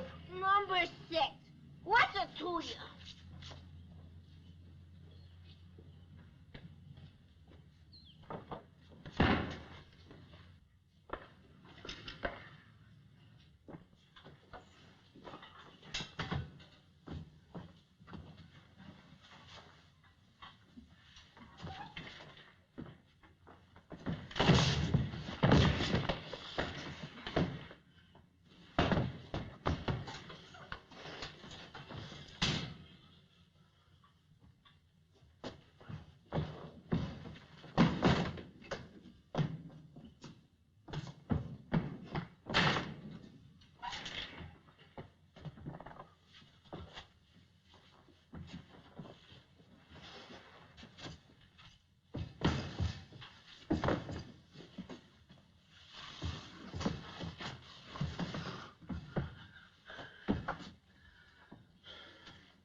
Hey, you, open up. The cops. Get the door.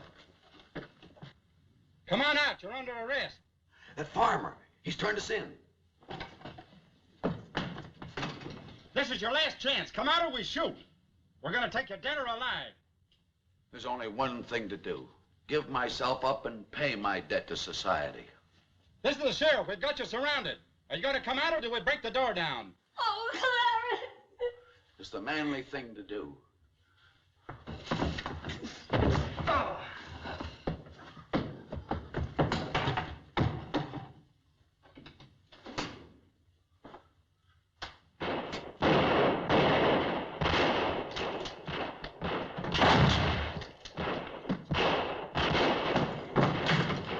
They want me dead. Pack everything and we'll escape out that window.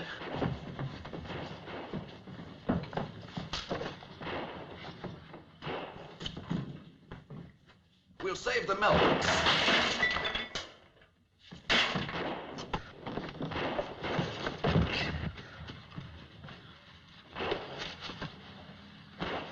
Hurry up, Clarence.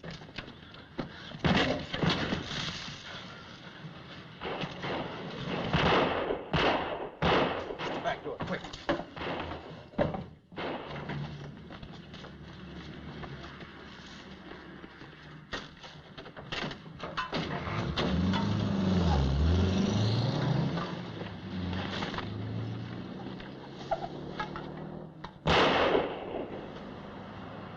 away, you fool! I surrender. You surrender? I want those bank bandits. Hey! They stole my car. All right, come on, boys.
There.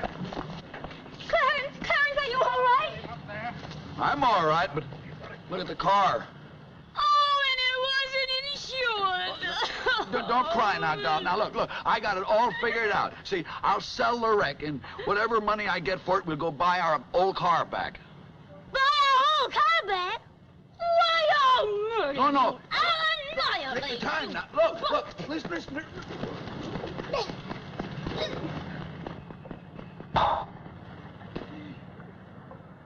Nothing but pleasure.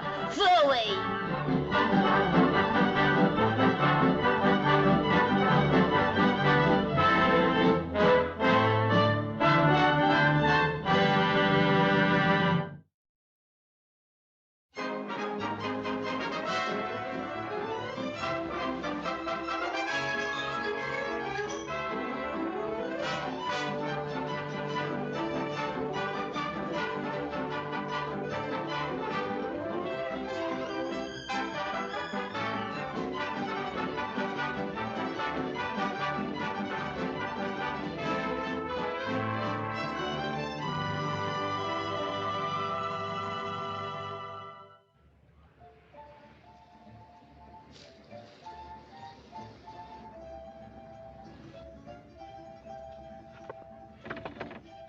We're in port, sir.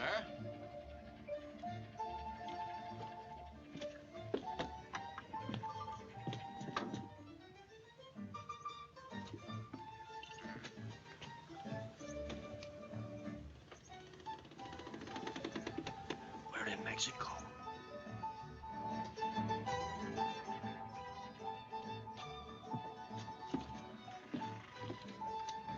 Good morning, Pedro. Good morning, boss. Where is Conchita? She's in the dressing room.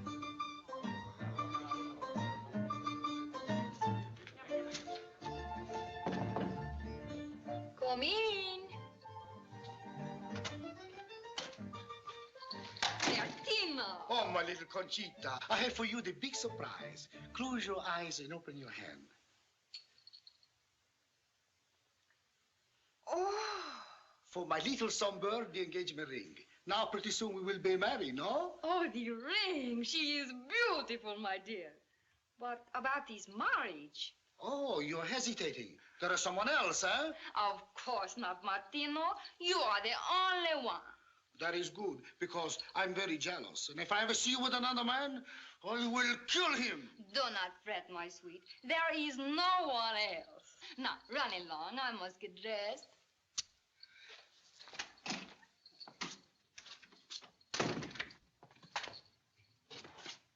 My sweetheart.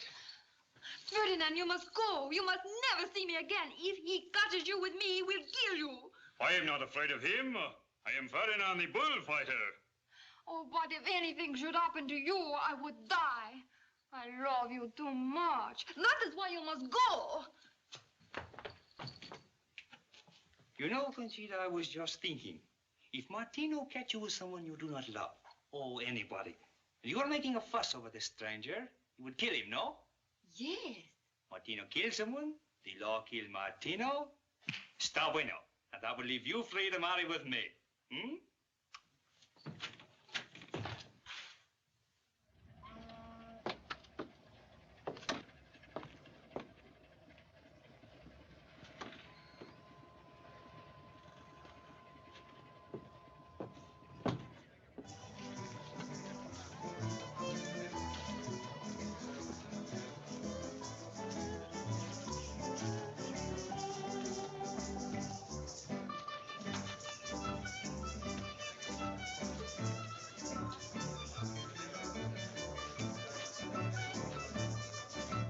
Cigar?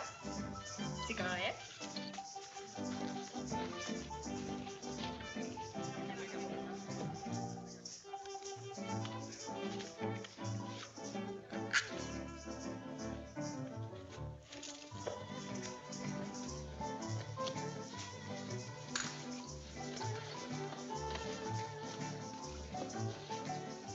Cigar?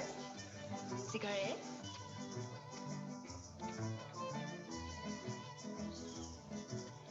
Cigar? Cigarette? Yeah, I'll take these. 5 pesos, please.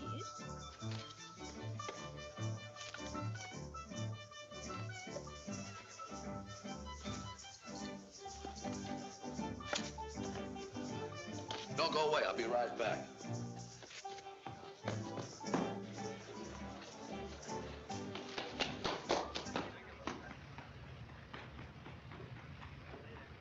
Hey, get ready to shove off. Boy, he's sure in a hurry this time.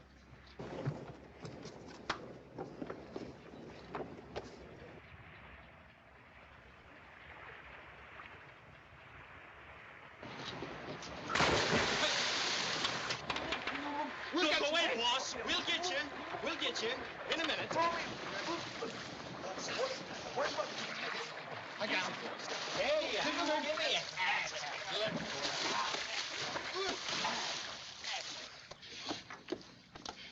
Tie it back up here. I want to stay. I'm sorry, sir. We're so used to leaving port in a hurry, we thought somebody was after you. Your hat, sir.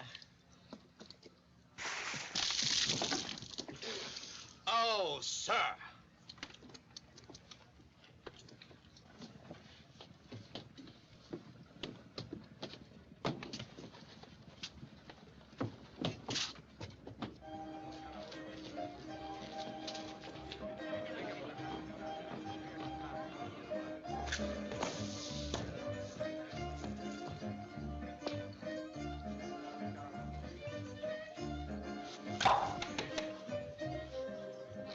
Oh, hello.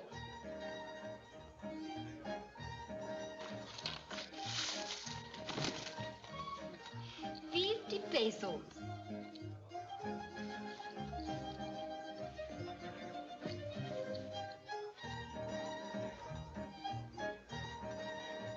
I forgot my pockets.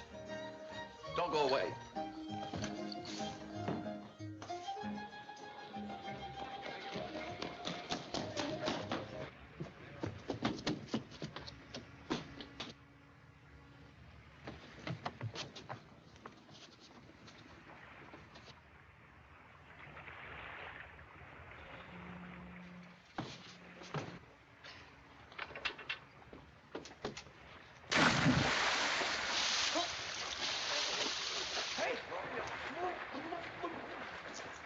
This way, boss.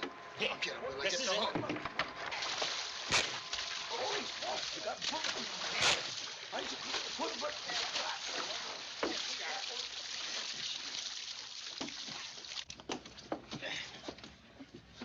My word, sir, you're all wet. Your hat, sir.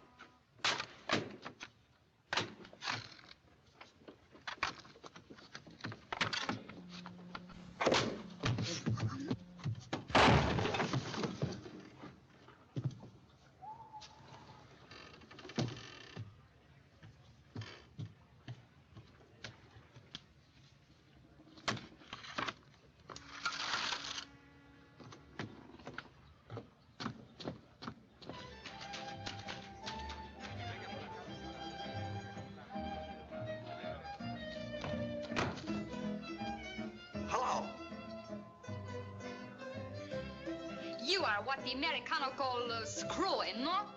And cuckoo, too. No. Yes, yeah, wait. Don't go away. I'm not only cuckoo, I'm screwy about you.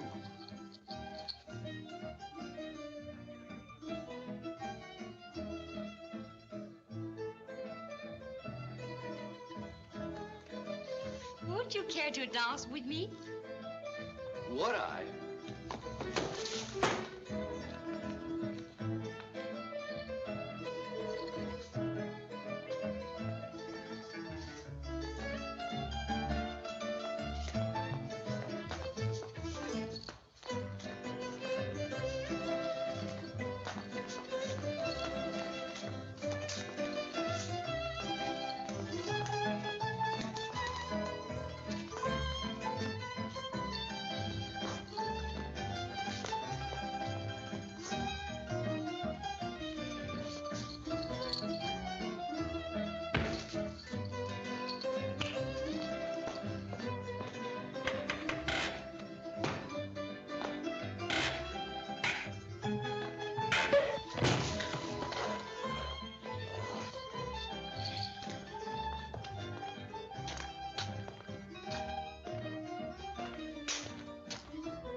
You big, handsome, beautiful Americano.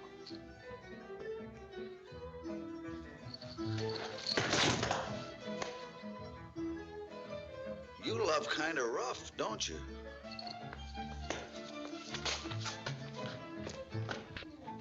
How about a little dinner and a show?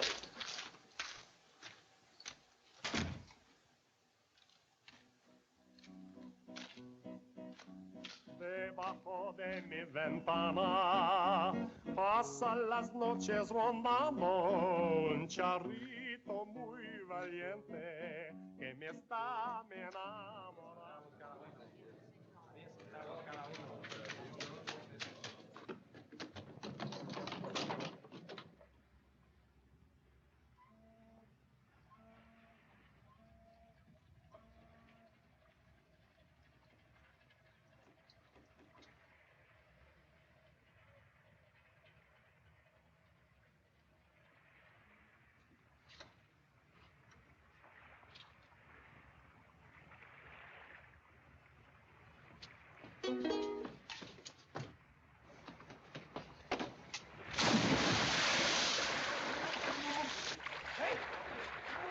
It's okay with us, boss, as long as you're having fun.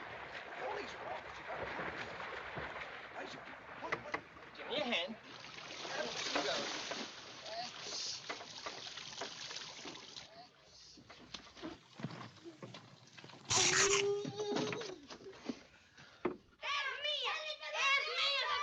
Hey, you kids! Vamos! So much noise you are make, I cannot take my siesta.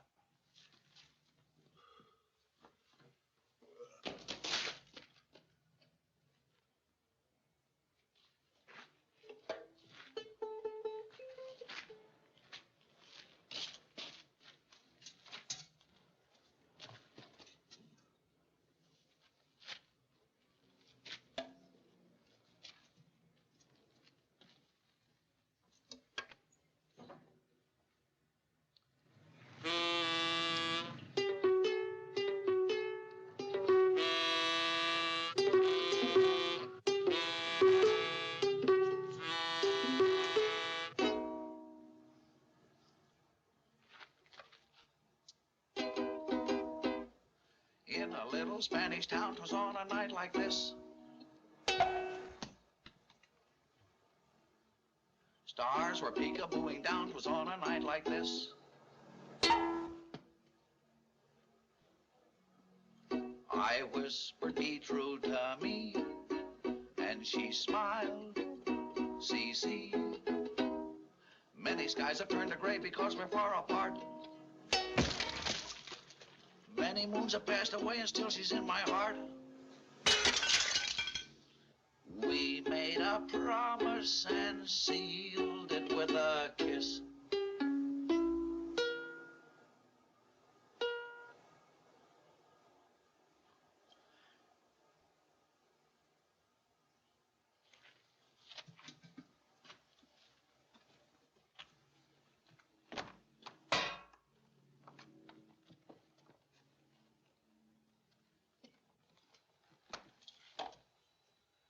In a little Spanish town, 'twas on a night like this.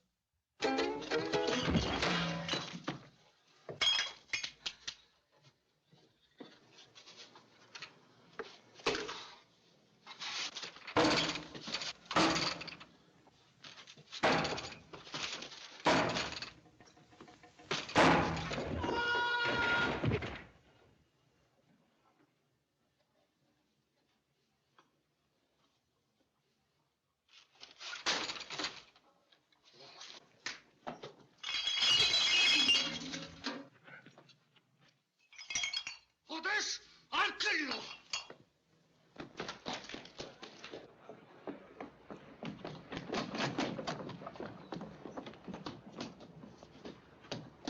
Shove off! Shove off! I thought you liked it here. What's the hurry, boss? Look!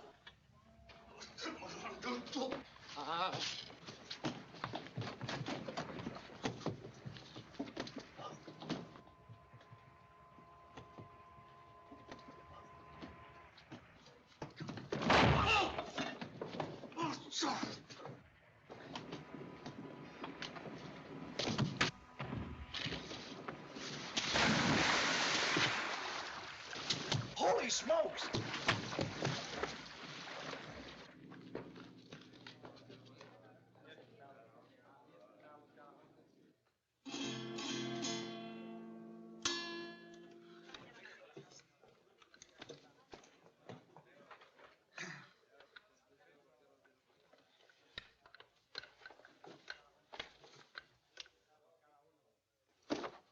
In a little Spanish town, 'twas on a night like this.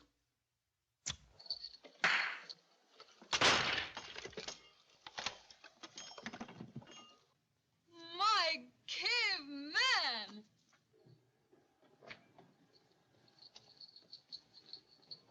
Don't go away. I want to talk with you. You have something you wish to say to me? Yes. You know, I like you. You do? Have you seen a little gringo? Martino. I will kill him. Go away. Where did he go? That little Americano rushing around. I have not seen him. I will find him.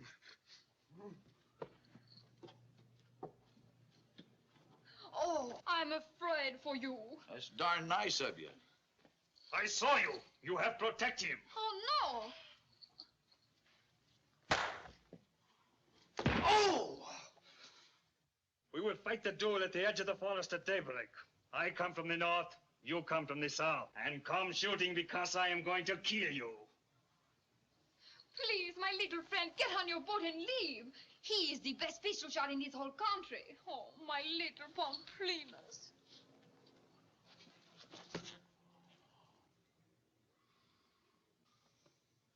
Go away, we want to be alone. Don't worry. She will be alone very soon. Oh. Martino, the police. I cannot kill you here. I will fight a duel. Duel. I meet you at daybreak, edge of the forest. I come from the north, you come from the south. And come shooting as I'm going to kill you.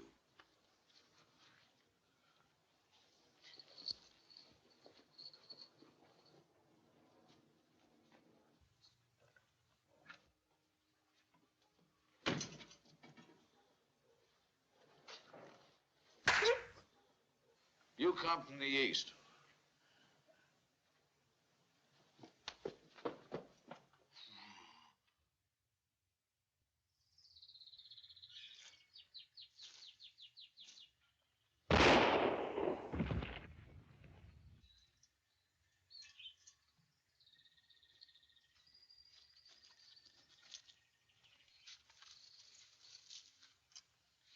Finney Laguerre.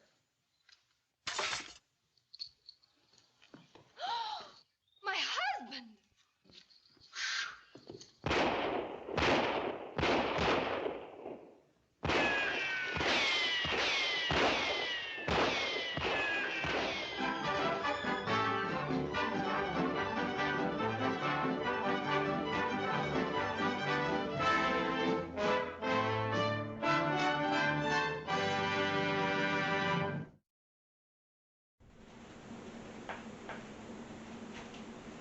Oh, hello, back already?